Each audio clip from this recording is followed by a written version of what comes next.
Thank you so much, Vic, for joining us this morning. I'll let you introduce yourself, but we are lucky because Vic is incredibly busy. You've got a very busy day job. So you are the joint head of the North Bank Dispute Resolution team at our firm, Wilkin Chapman Rollitz, and you specialise in commercial property dispute resolution. So incredibly busy, but despite all of that, Vic, you still find time to volunteer as a trustee for House of Light.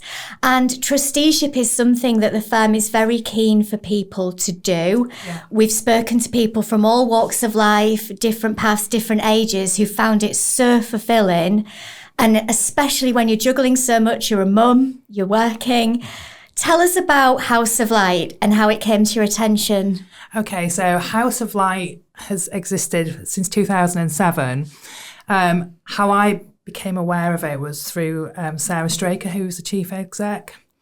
I used to work with Sarah a long time ago. I'd say that Sarah got me through my commercial property seat in my training contract. She was a great support to me.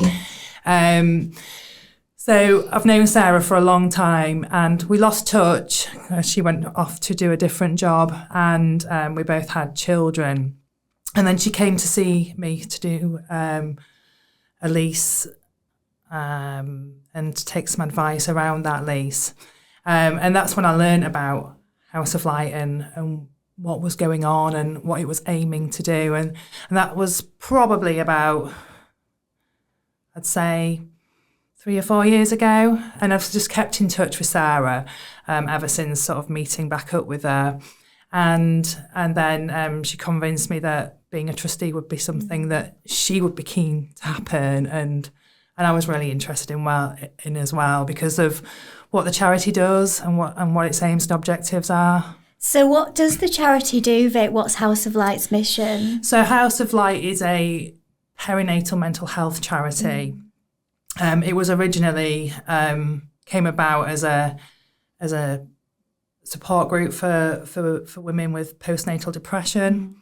And then over the years, it's evolved into the service that it now is in terms of, we provide a lot of counselling for mums, dads, parents, caregivers, from preconception to beyond birth and those early years. And we provide that support by way of counselling, various different types of counselling that are available, and also through peer support as well. There's a lot of groups that the charity put on a weekly basis, so that the parents are given the best support that they possibly need at what can be quite a challenging time when you have mental health difficulties surrounding sort of preconception, pregnancy, birth, and then unfortunately if you do have miscarriage or babies that are born sleeping as well, that's everything that House of Light wants to support. I think it's incredible really, because certainly in recent years I've perceived there's been a lot more awareness of these issues than there used to be. Certainly when I had my first child, there just wasn't that support there. It wasn't spoken about. And I think organisations like this are so important because there's such a great need, but nobody talks about it. I agree. I think when I was sort of pregnant with my first child, it wasn't spoken about. And I think it's like mental health generally, isn't it? It wasn't spoken about, and now the conversations are facilitated and it becomes more of a conversation point, and there's no stigma around it. And I think that's the same for, perinatal mental health as well. There's, it's a conversation that's being had and it's ongoing, and it's been, highlighted that it is something that's really important for everyone, and also workplaces are now, tuning into that and providing, the education and the signposting and the support that's needed. Because it doesn't just affect women, because you mentioned support groups for dads. Absolutely. And if your partner or your wife has suffered something or has, needs support in that area, it affects you as well, and you want to know how to support her. They need support as well. So it's the entire workforce. It affects not just women. Yeah, absolutely. I think House of Light have been supporting dads and non-birthing partners since 2012. It was something that they identified quite early. So there is that support there for dads and the non-birthing partners, that because it affects everybody. Yes. It's pregnancy. Well, trying to conceive is a can be a difficult time for people.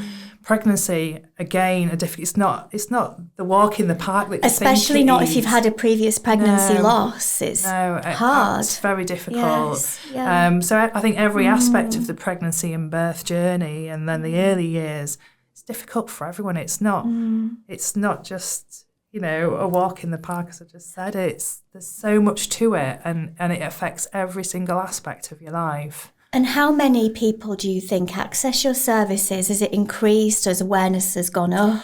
I think definitely it has increased. The need and the demand for the charity's services have increased, which is just evident by how the charity's grown over time. And we now operate out of a purposely designed building, because there is that need and that demand. And when I was speaking with Sarah ahead of this podcast, we sort of estimated that about 2,000 beneficiaries access the charity's services over the past year. So, and we're confined to Hull and East Riding. So, that's a lot of people. Tell us about the purpose-built building. How did that come about? It's amazing. I mean, the lease and the negotiations around the acquisition of the building was before my time as a trustee. But our landlord is absolutely amazing, and has worked with Sarah to deliver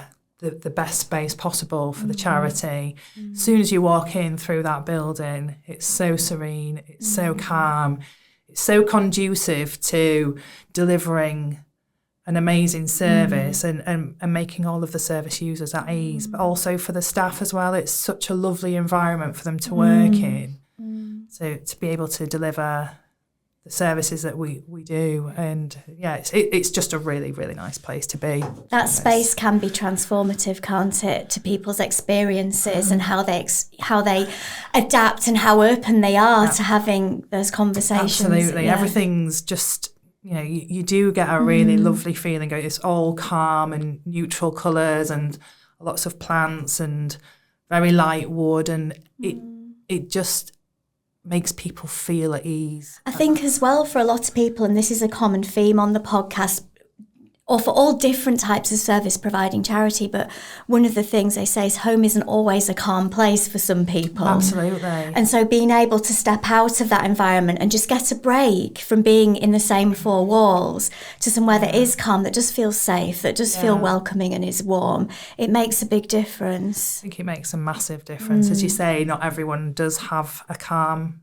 and, or just needs a break from the same... Absolutely. You've got service users accessing counselling, which obviously, there's difficulties and challenges around that. So being able to come somewhere where you can feel relaxed and less pressured is really important. But also we have groups in the sort of the main group room as well. So you've got mums coming in for baby yoga or baby massage or tea and toast, and having just that relaxed environment to give them a change of scenery as well is really important. And the opportunity to meet other people going through the same thing makes a massive difference, so you don't feel so isolated. Absolutely. And Sarah and the other team members that facilitate those groups are very keen to ensure that everyone feels really welcome. If there's any hesitancy about attending a group, someone will meet them outside and bring them in and make sure that they're all settled and feel comfortable. I think that's so important, because when I had my children, there were mother and baby groups out there, but even though outwardly I may seem like a confident person, I'm a solicitor like both of you, give presentations. When I had my children, I was terrified to go to a mother and baby group. Yeah. It was quite daunting walking in there with this tiny person that you're responsible for and for keeping alive, and other mums are sat there and they just, to me, seem to be doing it so much better than me. Yeah. And I know they're not judging, but you just immediately feel as though they are, and the choices you make for your child, you're thinking, well, they're doing something different. Should I be doing that? And there is pressure, even when you don't have necessarily difficulties as such. But I think everybody struggles, don't they? And so that being made to feel welcome and get used to being around people and confident. It's really important. And I can remember when I had my second, we'd moved to a different area, and I can remember the health visitor saying, right, well, you need to join this mother and baby group. So daunting. And then she pulled in this mum and she went, and she'll help you do it. And I was just like, oh, lovely, thank you. But I was so reluctant. Yes. But it was the best thing that I did, because I made so many friends and we're still friends today. Nice. And having that support is invaluable, isn't it? So taking the first step's the biggest challenge, isn't it? Yeah. And I think, at House of Light, if you want to take that first step, there's always going to be someone there to support on that journey as well. Whether it's, accessing the group or, accessing any of the therapies or that's needed. And had you been a trustee prior to House of Light, Vic? I've had a couple of experiences before, and one of them was in my very early years. And I think looking back, I have to say I'm really embarrassed to say, but I didn't really get what my obligations were. And it was kind of, one of my colleagues had been a trustee there, and he was like, well, why don't you do it? Because I think that's how it happens, isn't it? That's what happened to me. Yes. Why don't you do it? It'll be really good for you. Take over from me. and it'll be, be good for your development. It'll be good for your CV. I had no idea. And I think, it was a really well-run charity. I knew the chief exec just through Baby Group, I think. And fortunately, it was a really well-run charity, because I don't actually think I contributed that much, and I didn't have any awareness of what my obligations were or what my duties were. And it is difficult. When I had a similar experience of being a trustee for the first time, and I was a newly qualified solicitor. And because at that stage I wasn't a partner, I'd never been in that many formal meetings. And I've said this on the podcast before, but when I first walked into the room and there was this massive long table and the chair was sat at the head of the table and Mr. Deputy Chair was to the side of him, I was so daunted. And I think it took me a good 2 years before I made any kind of contribution, and it was very formal, and there was a disconnect I felt between the board sometimes and the people, the service users, the people who use the charity. And it just took some time to get to know the organisation. Yeah. I always felt really out of my depth because it wasn't anything that I was familiar with. It was an arts organisation. So as a commercial property litigator, going to an arts organisation and then trying to understand arts council funding and regimes and service level agreements, I just really struggled. There's a lot of acronyms in charities as well, isn't there, Harriet? Yeah, there are, but it can be quite overwhelming. And if you haven't been involved in charities before, even just as a volunteer, not a trustee, then it's just a massive leap to take. Because I feel like I would only know of the duties because it's my job to advise on that. But if I've not been involved before, I wouldn't know. And I think as well, putting the duties into practice, it's easy to talk about them and to read the Charity Commission guidance, the Essential Trustee, what you need to know, what you need to do, and you read it and you think, well, that all sounds very straightforward. Of course I'm going to act in the charity's best interest. And of course it's my duty to maximise the charity's assets and to make sure it faithfully pursues its aims. But when you actually strip it down and you're in that meeting room with sometimes 8, 9, 10 other people, all with their own perspectives, everyone brings their own passion to it, which is great. It can be a good thing, but it can also make making these decisions quite difficult when you're actually sitting there and you're responsible for a budget and meeting the needs of some very vulnerable service users. It can be quite difficult as well if you are new to the role or you've never been in a leadership position to challenge, challenge the chair or challenge the vice. How do you do that? That's really hard. Yeah, I think, I don't think anyone sort of sat down with me because, when we attended one of your seminars and it was like, one of the roles of the board is to ensure that the new trustees understand their obligations, understand their remit, understand the ability to challenge. Yes. None of that was really explained. And I think probably, to be fair to them, they probably thought I already knew. Yes. But there was not that exploration. And, so that was my first experience. And, I take from that quite a lot in terms of understanding what I need to do and understanding what the obligations are and the remit. How did you feel when you finished that first trusteeship from the beginning to the end? What would you learn most, do you think? I felt really relieved. I felt so relieved. But no, I did learn quite a lot about, really the need to ask and the need to question as well. And then when you do attend seminars and you think, gosh, that never happened. That didn't happen. I didn't do that. You know what you learn from what you didn't do or you didn't. I think often people see these seminars and workshops and think, well, I've seen that before. I know what that is. But what people have said to us when they come on them is that they really benefit as well from talking to peers. Absolutely. And just swapping experiences, because all too often there might be a different type of charity, but they may be going through something similar on their board, or they might face similar challenges in terms of renewal of funding, contracts.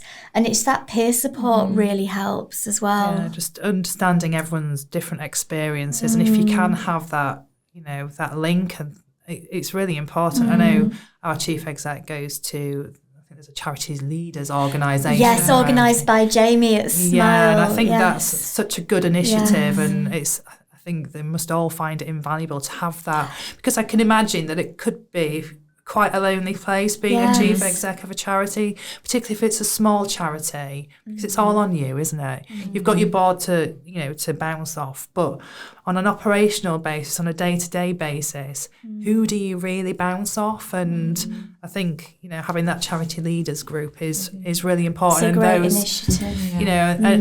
and seminars and conferences that are put on locally, it's like you say, it does enable those networks to be created, doesn't it? And those.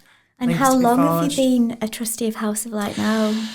I joined in 2025, so February 2025, and then over 2025, really what was happening was the move of the charity from the building that they were then in at K2 across to the new building. So really sort of 2025 was taken up by supporting Sarah and her team to be in a position to be able to move, to extract ourselves from the lease of the then current building, and then to put into place everything that House of Light now is at Myton Street as well. So that's what 25 was focused on. And then at the end of 2025, our then chair, Ali, stood down, and then I was voted in as chair. So I'm probably 4 months now into my tenure. And, we've got a lot of things coming up, a lot of changes that need to be made. As you're aware, we're looking at our constitution, because it really does need to be overhauled and it needs to be fit for purpose.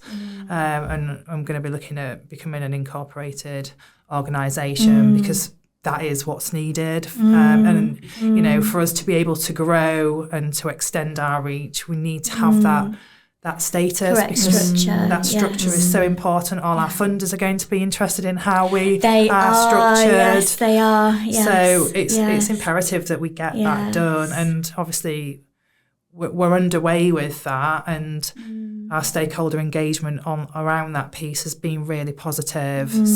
Good. So thankfully, I think there was a little bit of concern that maybe some of our stakeholders wouldn't be receptive to it, but it makes sense.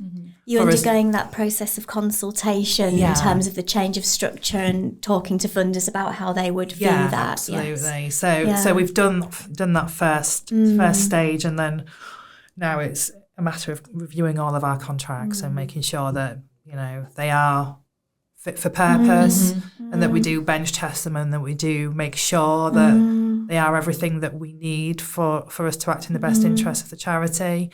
So we have got quite a lot of work to be doing, sort of from an administrative and operational basis. So that's really, really exciting. Following on from sorting out our constitution, we're then going to, we're already looking at succession as well, because we are so reliant on Sarah as chief exec. And we need to be able to ensure that the charity is sustainable going forwards. And, you know, so we need to have that support underneath Sarah, and to allow for succession planning, both in relation to Sarah's roles, other operational roles, but also in relation to the board as well.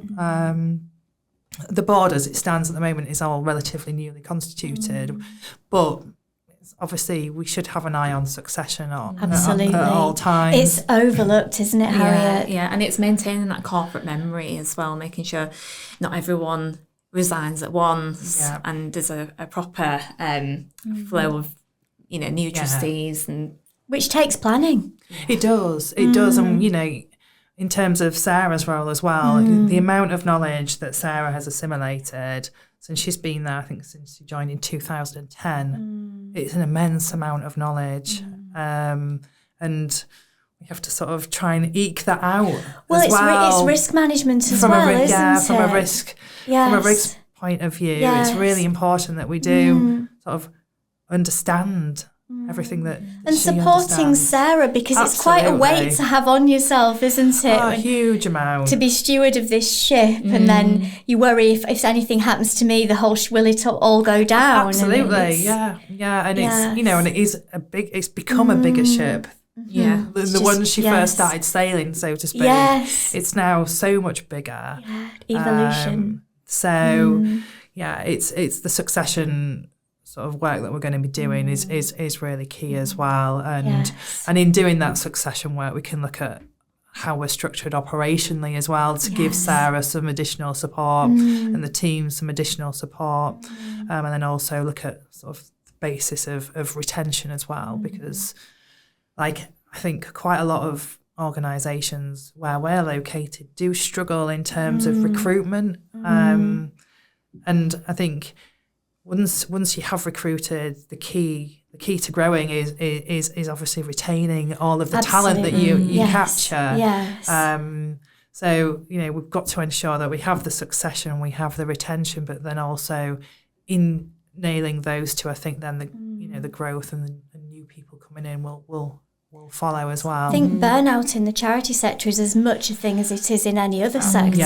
And the services that the team deliver at House of Light, you know, there's a lot of emotional asking going on, and you know, it's really important that the team are supported, and they're given, you know, the ability to have counselling for you know, for particular matters. So it's, as you say, burnout is and the type of work you do, you need to be trained to deliver those services, and as you say, recruitment is an issue. You can't just go out there and get someone in necessarily tomorrow. No. You need time to train, qualified. It's a huge thing on the board as well as operationally. So I can see why succession planning is sort of key to your strategy. It's very, very important. But fun, because you're bringing people on, giving people opportunities as well. It will be a really good piece of work, because we'll all get to know the charity intrinsically and the organisation, and also get to know the team as well more. I mean, they're a lovely team, and you know, Sarah has got a great team behind it because of the services that are delivered. But it'll allow us as trustees to get to know them better as well, as opposed to just seeing them at Christmas or, you know, at functions. But I think, you know, it will allow us to explore doing things differently as well, sort of from a commercial operational basis as well. So there's a lot of scope there as well. It's really, really interesting. I think there's a lot of charities at the moment looking at the governance. You said you're going to visit your constitution. I think that's a lot of charities were doing it in COVID, because just seemed like the right time. And I think it's come to that natural 5-year period where the governance is getting reviewed again. But I think it's really interesting that you're going to use that as an opportunity as well to have a look at recruitment strategy, future operation, because I think sometimes the governance gets looked at, but that side of it might get forgotten about, and that's just as important. Yeah, I think it all keys in, doesn't it? And if we want to evolve further and expand our reach, then I think all of those things need to be considered. It's a huge task being a trustee, but so rewarding at the same time. Absolutely. As a board, have you evolved since you joined Vic? How's the board changed? I'd say so. On a personal level, I find it really enjoyable. I love working with Sarah. She's such a great person, and she's so passionate and determined about the charity that it is infectious, because you can see her passion and determination through her team and how they deliver the services. But working with the board as well, I'm really, really fortunate to have a great board, and that in part is thanks to Sarah, because she's managed to co-opt people to become trustees over the past sort of few months. So we've got some well-established trustees, which is brilliant, because their insight into the charity and what has happened in the past is amazing. And then we've got newer trustees as well that bring different perspectives as well. So we've got a range of professionals involved in the board. So we've got an accountant, we've got a business owner and coach, HR business owner, head teacher. One of the trustees is within the NHS and deals with management there, and then there's a fellow solicitor who thankfully is in risk and compliance. So fantastic. We've got a really good spread of skills, and it's great to chair the meeting with them all, because everyone's at ease. Everyone feels able to say what they want to say. That's so good. And I'm always, really, really impressed and bowled over by how they approach things and the things that they bring into it. So on a personal level and on a growth and development basis, I take a lot from it. And also working with Sarah as well. She's so, like I say, passionate and determined, but she's also very pragmatic and very commercially aware as well. So it's great to work with her as well. So on a personal level, I get a lot of satisfaction out of just being with the board and with Sarah and sort of absorbing things from them. So that's really good. I think that's so important, isn't it, how you feel when you're going to board meetings, because as I said at the beginning, you're incredibly busy in your professional and working life. I don't know how you do the amount that you do. You're head of a huge team.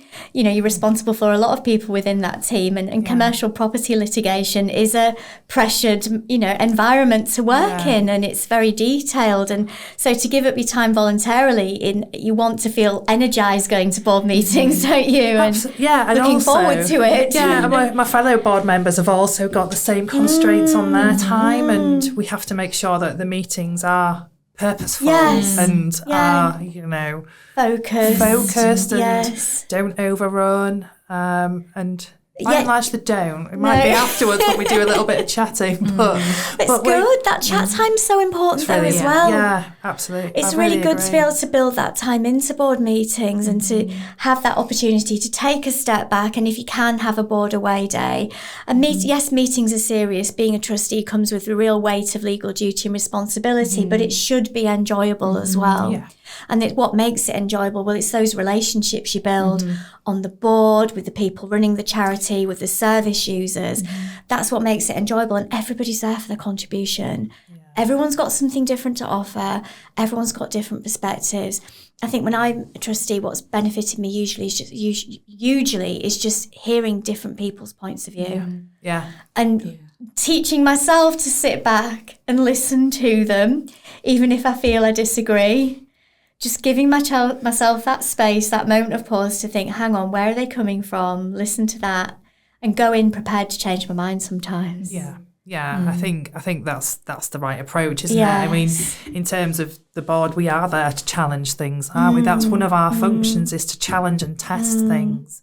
And thankfully, we've not really had any incidents of challenge so far this year, but with what we're wanting to achieve with the Constitution and with contracts review and the succession planning and staff retention, I'm sure that there will be some challenges, and I'm sure there will be disagreements, but we've got to test them, haven't we? And we've got to, as a board, collectively agree to disagree, or reach a consensus and overcome that challenge and use it to make the best decision that we possibly can at that time. I think that's right, and that can also empower the board to take brave decisions sometimes where you do have limited resources, you do want to maximise the impact of them, and being on a board means sometimes having to make difficult decisions as well, but if you feel you've got that support, you've got that proper culture of feedback, you feel more empowered and able, I think, sometimes to make those more difficult decisions. It's really sort of my aim as chair is to ensure that there is that culture in the board, so that we can challenge and we can feedback and we can just facilitate the right decisions for the right reason, and also be brave. And because I think for us to be able to expand and grow, we are going to have to take some brave decisions. And that's not to say that there hasn't been in the past, because moving from the building that we were in previously to this building, it's huge, isn't it? Huge, to make that decision it's a huge decision to make, a really good decision to make, because that building's transformative. And it's sort of like an anchor point for the charity in many ways. So I think it's having the confidence to make those brave decisions, knowing that you might have identified there's some risks associated with it, but then working out, okay, so how do we mitigate those risks?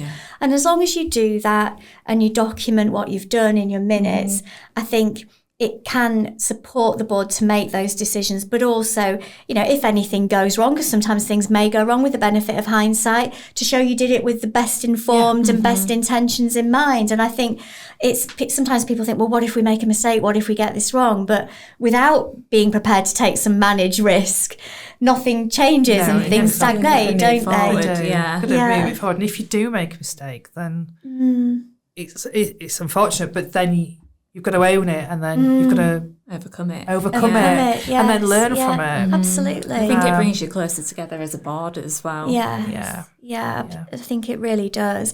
And I think we've touched on it a little bit going throughout, but to sort of finish, Vic, is there any sort of advice you would go back and offer yourself when you were just starting out as a trustee, or you would give to new and aspiring trustees? Yeah, definitely. So one of them is to obviously understand what you're signing up for. What does it mean to be a trustee? What are your obligations? What are your liabilities as well? And understanding the charity that you are a trustee of. Trying to before you even sign up as a trustee, is understand what's its vision or its objectives. What are the values? Because you've got to align with those, because how can you take it forward if there's no resonance in the values, and then you can't take that forward. So understanding the liabilities, the charity, maybe asking to observe, like I know you've advised that in your, like, observe a board meeting without committing yourself to anything, so that you can understand how the board works, how it functions, how it looks. So there's nothing worse than going into a meeting like you described. Never been a trustee before, hadn't been to a meeting. It's like work experience, isn't it? You need that to know what's it's like an induction process, a proper induction process, getting to know the board. And the value piece, I think, is so important, what you said there, because you can have vastly different interests to someone, you can have very different backgrounds, but if your values are the same, you'll find common ground and a way to work through things and work together. But if you go to a board meeting and you feel, look, my values are not aligned with this organisation and these people, then that to me is a red flag, I think. Yeah, and I think that's something that you just wouldn't look to pursue, would you? No. But I think also asking for there should be a trustee induction process, shouldn't there? And it can take time. And so the trustee induction process, how does that look? What does it look like? And also, in effect, a trustee role description as well. Just like you get a job description when you go to work, you need a trustee role description so that you can understand exactly what is expected of you in this particular role. And then also acknowledging that it does take time. I've had a trusteeship before where my children were both very young and I was still working as I do now, and it was just too much. I didn't have the time available, and the board, in my view, was a little bit sort of chaotic in a way. It wasn't like it is a house of light, and therefore there was a lot of time expended. And if you haven't got that time because you've got other demands, it's understanding the time commitment, isn't it? Yeah. And if you don't have the time to commit to being a trustee, then looking at how you could perhaps support the charity in other ways. Yeah. You don't have to be a trustee. You can volunteer, can't you? Exactly. It could be a gradual process where you're first a volunteer, maybe sit on a temporary committee before becoming a trustee, or being an advisor to the board perhaps, and then over time when you have more time to give. So it's really important to understand the time commitment. So I just think you just need to know what you're signing up for, don't you? Yeah. And then also, make sure that you absorb as much information as you can. There's so much information out there, isn't there, in terms of when you look. And if you just even on looking on LinkedIn, there's so much commentary from, the charity sector. Just looking at other chief execs' pages and, their experiences, and looking at, various lawyers in the sector or just commentators. There's so much information. And then attending seminars like what you both put on as well. I think there's no substitute for, when you can, attending these things and coming and meeting other trustees and speaking to people. And it's something we're going to keep up with doing. So thank you for your support with us, and thank you so much for your time today. Thank you for inviting me. Because I think it's been a really great conversation, and I've learnt a lot by talking to you. So thank you, Vic. Thank you both.